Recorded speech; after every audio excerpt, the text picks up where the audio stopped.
들을 수출할 때 시작했던 사업이었는데 규모가 작다 보니 처음부터 발품 팔아가면서 일했습니다.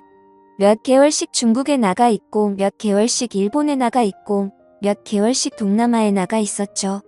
요즘에야 저처럼 무식하게 직접 외국에 나가면서 발품 팔면서 일하는 사람이 어디 있겠냐마는 저는 아직까지도 직접 발로 뛰어가면서 일을 하고 있습니다. 얼굴 보고 일해야 마음이 열리고 신뢰를 줄 수 있다는 저만의 철칙이라고나 할까요? 이렇게 일하다 보니 1년의 절반은 외국을 돌아다니며 지내고 있습니다. 아이들이 어릴 때는 아내를 많이 못 도와줘서 참 미안하고 아이들이 초등학교에 들어가게 되면서는 아이들과 많이 못 놀아줘서 아이들한테 참 미안합니다. 미안한 마음이 많은 남편이자 아빠입니다. 방학이 되면 제가 해외에 나가는 일정과 겹칠 때 몇 주 정도는 외국에서 함께 생활하기도 하는데 처음에는 외국에 나간다고 하니까 좋다고 따라다녔지만 점점 아이들이 커지면서부터는 막상 해외에 가봐야 집에 있어야 하고 답답하니 이제는 같이 안 가려고 하는 편입니다.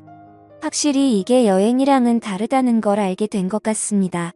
그래도 아내는 아직까지 이런 생활이 싫지 않은 모양입니다. 외국에 나가면 백화점을 많이 가거든요.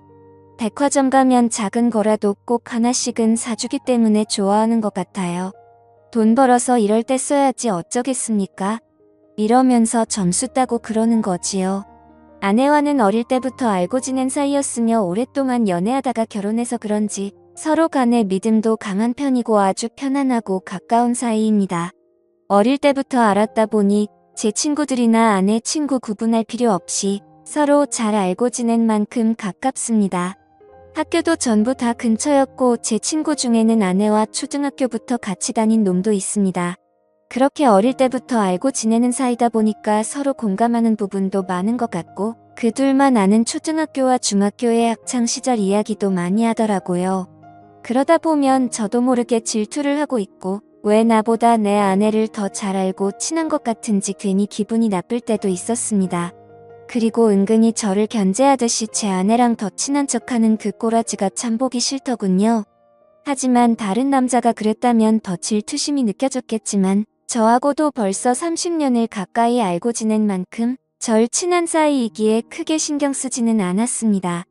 다만 그놈 와이프랑 그놈 저희 부부까지 같이 술을 자주 마시는데 아주 가끔 술을 많이 마시는 날에 옛날 학창시절 이야기까지 나오면 둘이서부터 앉아서 장난도 치고 끌어안기도 합니다. 아무리 친구 사이라지만 서로 부부가 다 보고 있는 앞에서 철구지처럼 그런 행동을 할 때면 사실 기분이 그다지 좋지는 않습니다. 나이 들어서 적당히 선을 지켰으면 좋겠다는 생각이 들지만 그렇게 행동하지 않는 녀석들도 있거든요. 은근히 즐기는 표정으로 그러고 있으면 괜히 더 짜증나더라고요. 하지만 그럴 때마다 그놈 와이프는 아무렇지 않은 척 같이 웃으며 어울리는데 저 혼자서만 불쾌한 기색을 내비치면 왠지 속이 좁은 남자처럼 보일까 혼자서 참고 있습니다.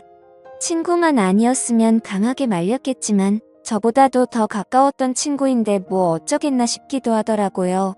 다음 달 저녁 먹을 때 아내한테 넌지시 말을 꺼낼 때도 있었습니다. 아무리 친했던 친구 사이라지만 그렇게 부둥켜 안고 노는 건 좀 아니지 않냐고 좀 자제했으면 좋겠다고 말을 하기도 했습니다. 하지만 제 아내는 그냥 친한 친구 사이라서 장난이 심한 것뿐이라며 앞으로는 조심하겠다고 대답하지만 그 말도 늘 그때뿐이었죠.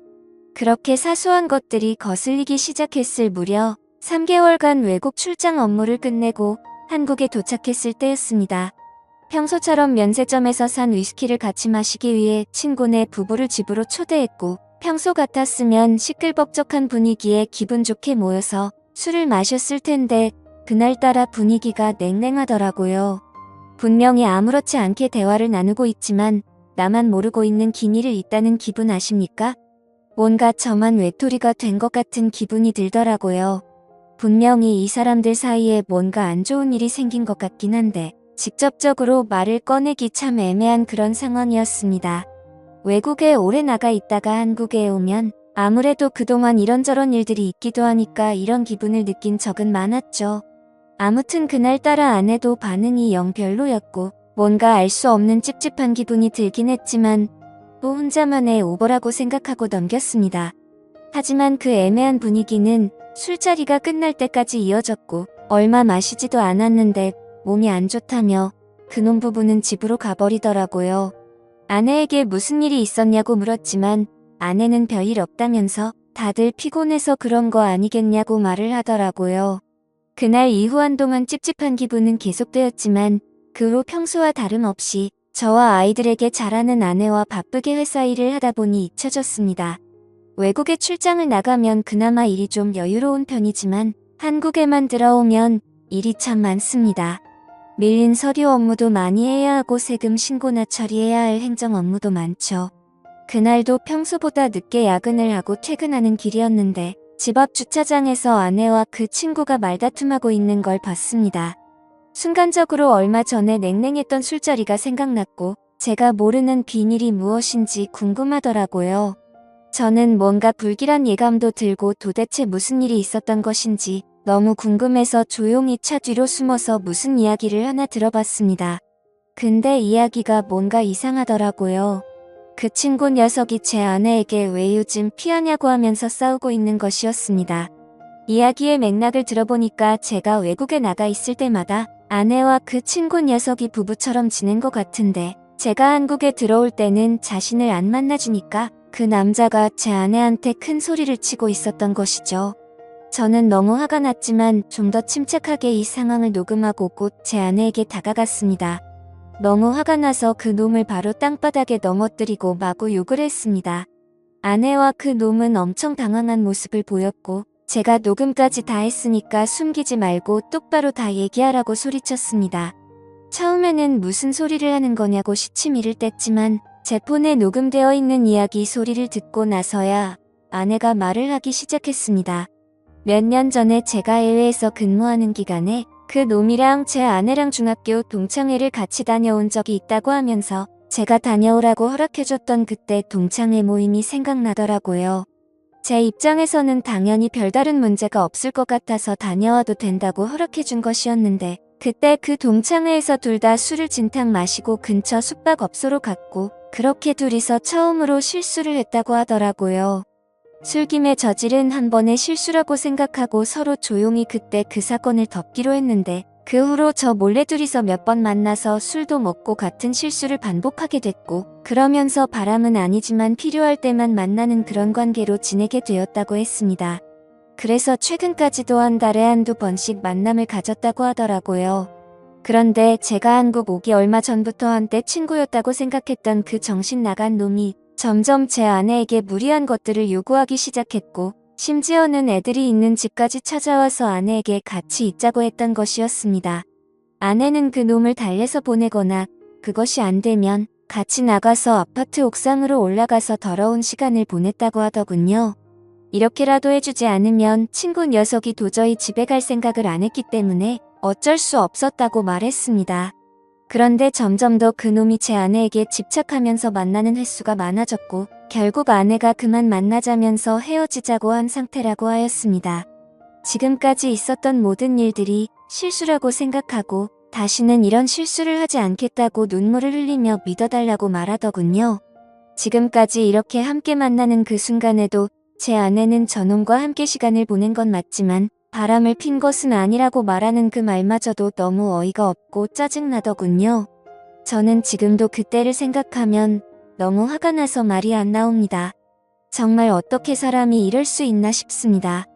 세상이 미쳐 돌아가는 건지 사람이 미쳐 돌아가는 건지 머리가 어지럽습니다. 저는 일단 그 놈 와이프에게 전화를 해서 불러냈고 제가 듣고 본 사실들을 모두 이야기해 주었습니다. 그 더러운 놈과 제 아내는 무릎을 꿇고 있었고 제 아이들도 보고 있었습니다. 다시 안 그러겠다며 손이 발이 되도록 빌더군요. 그 놈 와이프의 요구대로 의미도 없는 각서와 지장을 찍고 그 놈 부부는 집으로 돌아갔습니다. 그렇게 그 친구네 부부는 집으로 돌아갔고 그 부부가 돌아간 이후에도 제 아내는 저에게 잘못했다고 계속 사과를 했지만 저는 그런 아내를 쳐다보지도 않았습니다. 아무리 생각해도 너무 화가 나고 배신감에 와이프가 사람이 아니라 짐승으로 보이더군요. 저는 어떻게든 가장으로서 이 집안을 이끌어 나가기 위해 일하고 아내에게 명품도 많이 사주고 애들 잘 챙겨주라고 집에 돈도 많이 보냈지만 그녀는 그 돈으로 다른 남자랑 놀아나는데 썼다고 생각하니까 너무 배신감이 들었습니다. 최선을 다해서 참고 또 참았지만 도저히 화가 삭혀지지 않아서 장인어른께도 전화를 드렸고 지금까지 있었던 사실을 모두 말씀을 드리며 따님을 데리고 가시라고 하였습니다. 그러고는 종이 박스를 구해와서 아내의 짐을 다담고 당장 내 앞에서 꺼지라고 말했습니다. 장인어른과 장모님이 저희 집에 도착했을 때 장모님께서는 딸을 잘못 키워서 미안하다고 저에게 용서해달라고 하셨고 장인어른은 아내에게 화를 내며 욕을 마구 하셨습니다. 장인어른은 너 같은 딸을 키운 게 부끄럽다고 너를 데리고 갈 생각이 없으니 아까 그놈이랑 붙어먹고 살던지 길바닥에 나가서 굶어 죽던지 마음대로 하라고 말씀하시더라고요. 이런 상황에서 제 아내 편을 들지 않고 따끔하게 혼내는 그 모습이 약간은 통쾌하더군요. 이런 상황에서 만약에 아내 편을 들었다면 저는 그 자리에서 모든 걸 다 뒤집어 엎으려고 했었거든요. 더 이상 듣고 싶지도 않고 보고 싶지도 않으니 일단 따님 데리고 나가셔서 밖에서 때리시든 처가에 가셔서 때리시든 알아서 하시라고 하였습니다. 현관문 앞에 있는 박스를 챙겨서 내보냈습니다. 아이들도 제법 컸기에 대충 상황을 알고 이해하는 듯 했습니다. 다음날 회사를 다녀오니 아내는 집에 와 있었고 저녁상을 차려서 식탁에 앉아 있었지만 아이들도 집안의 분위기를 눈치채고는 방에서 나오지 않고 있었습니다. 저는 아내에게 집에서 나가달라고 말했습니다. 도대체 그놈과의 만남이 얼마나 좋았으면 몇 년 동안 이렇게 지내왔는지, 또 아이들이 집에 있는데 그놈이 집에 들어오게 하였고 어떻게 내 친구였던 놈과 온갖 더러운 짓을 할 수가 있냐며 따졌습니다. 그러자 아내의 태도는 가관이었습니다. 아내는 저에게 그럼 당신은 얼마나 깨끗하냐며 역으로 따지는 것이었습니다. 사업을 하다 보면 그런 술집도 갈 수 있고 솔직히 업소도 다니지 않냐고 말하더군요. 정말 당신은 자기한테 미안한 행동 안 했냐고 따지길래 내가 사업하면서 다른 사람들한테 접대를 한 적은 있어도 내가 접대를 받은 적은 없다고 말했고 내가 만약에 잘못된 행동들을 하고 다니더라도 이따의 일을 만들 만큼 행실을 개판으로 하지 않았다고 말했죠. 사실 저도 사업하면서 실수를 하긴 했습니다. 근데 적어도 그런 여자를 아내 앞에 데리고 와서 같이 술 마시고 놀지는 않았잖아요. 아내는 처가에 돌아갔고 저는 아내에게 이혼을 요구했지만 아내는 제발 용서해달라며 이혼만큼은 참아달라고 부탁하고 있는 상황입니다. 현재는 이혼을 하지 않은 상황이고 아직도 대화로 이 문제를 풀어나가는 중입니다. 아이들은 아빠의 뜻대로 따라가겠다면서 자기들 때문에 아빠의 선택에 방해가 되고 싶지 않다고 하더군요. 그리고 그 놈과 그 놈 와이프는 얼마 전에 이혼했다는 소식을 들었습니다. 저는 어떻게 하는 게 좋을까요? 이혼하는 게 정답일까요? 그래도 아이들이 있는데 언젠가 시간이 한참 지나면 그 놈과 함께 있었던 제 아내의 모습에 안 시달릴 수 있을까요? 평생 생각날 만큼 힘든 일이 될 수도 있다고 생각하는데 그럴 거면 그냥 이혼하는 게 정답이 아닐까 생각이 들기도 합니다. 아이들 때문에 걱정이 많아지네요. 오늘의 사연 여기까지입니다. 지금까지 읽어주신 모든 분들 감사합니다. 구독과 좋아요 알림 설정 눌러주세요. 그럼 모두들 행복한 하루 보내세요.